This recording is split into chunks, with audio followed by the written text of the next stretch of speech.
Well, I've got news for the bullies of Wall Street. The presidency is not a crown to be passed back and forth by you between two royal families. It is a sacred trust to be earned from the American people and exercised on behalf of the people of these United States. There you go. Martin O'Malley taking it right to Jeb Bush and Hillary Clinton, I'll have you know, as he announced his presidency on Saturday. Well, joining us right now is John Wagner of the Washington Post. He was there. Was O'Malley fever sweeping the Charm City there, John?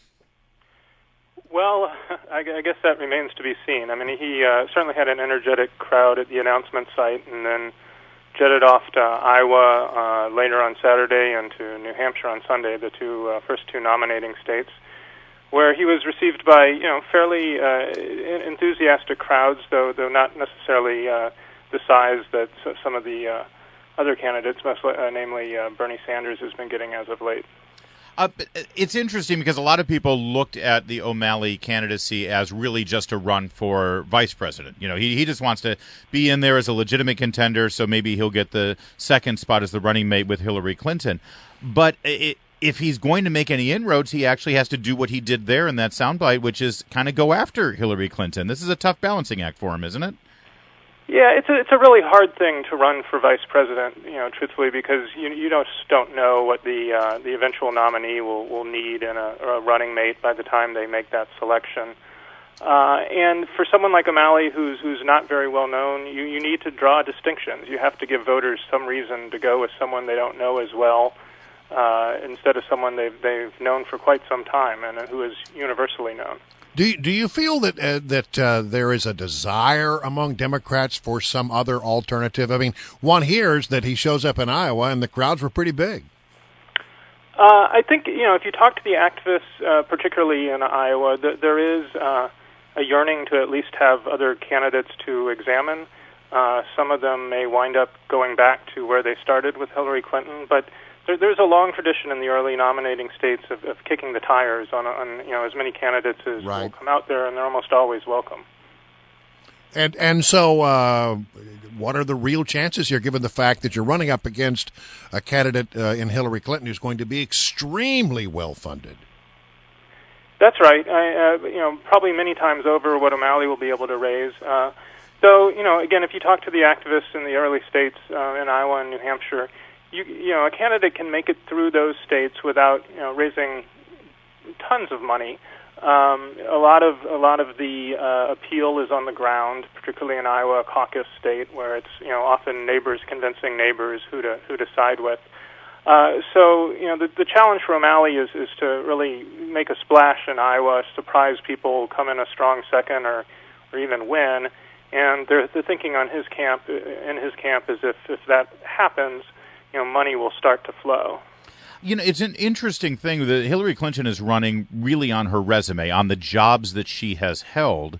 And many people have challenged the idea that even though she has had these positions, she doesn't have a whole list of accomplishments, really, that she can point to. Whereas Martin O'Malley, he has a very, very clear record, doesn't he? Is it for good or for bad? Well, I think there's some truth to that. I mean, O'Malley is, he was asked in Davenport, Iowa, right after he got on the campaign trail this weekend, what separates him from Hillary Clinton, from Bernie Sanders, and he points to his executive experience, and says that he has, where others talk about raising the minimum wage and doing other things, he's actually done that as governor of Maryland. Whether or not voters will see that as a big plus, I think, remains to be seen. But isn't it a pretty effective argument against him to say, okay, look, he was the governor, and his policies in the state of Maryland were so wildly unpopular that they could not sustain another Democratic governor. He couldn't do anything to help his running mate, his former running mate, to become the governor, even though in the state of Maryland, I think its Democrats outnumber Republicans 2-1. That's all true. I think he would certainly be better positioned if his preferred successor had been elected, and he could trumpet the continuation of his policies back home. On the other hand, the activists in Iowa and New Hampshire take a lot of pride in evaluating candidates themselves, and I think they're probably far more concerned about what they think of his record than what Marylanders do. Martin O'Malley has been spending a lot of time in New Hampshire, certainly, and a little less in Iowa. Iowa has not been friendly to Hillary Clinton in the past. Let's face it. I mean, she lost in 2008 to Barack Obama. Is he looking at Iowa more as the firewall more than New Hampshire is, even though you would think as a Northeasterner, New Hampshire might end up being a little bit more like his people? Yeah, I think it's easy to forget that Clinton actually came in third in 2008 in Iowa, behind John Edwards as well. So there seems to be, if there's fertile ground anywhere for O'Malley, it probably is Iowa. In some ways, having seen him in both places, he seems to connect a little bit better there, and Iowans seem a little bit more open to alternatives, perhaps, than in New Hampshire.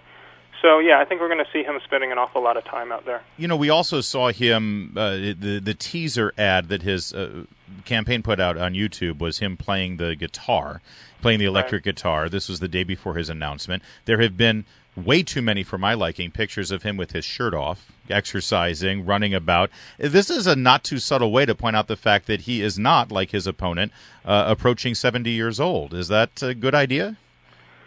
Well, it's an idea. I mean, I think you have to, in fairness to him, I don't think the pictures with his shirt off has been something that the campaign has put out there, but it's been, they're out there from his past and have been dredged up. But yeah, he's trying to position himself as, a member of a new generation of leaders, and suggests that the Clintons are from an era that's passed by, and that it's time to look forward.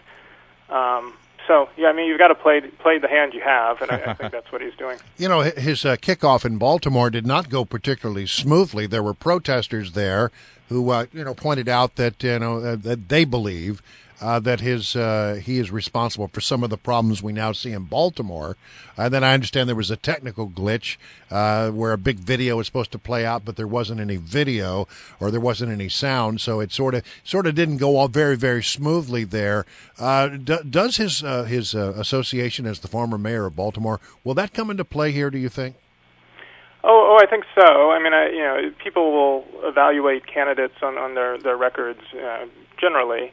And the rioting in April certainly has put a spotlight on his record as mayor, probably more quickly than anyone expected. And while by most objective measures, he did some good things for the city, there certainly were people who were not happy with what he did, and this gives a platform for them to express that. All right. Well, listen, we thank you so much for joining us, John Wagner with the Washington Post. Thanks for having me.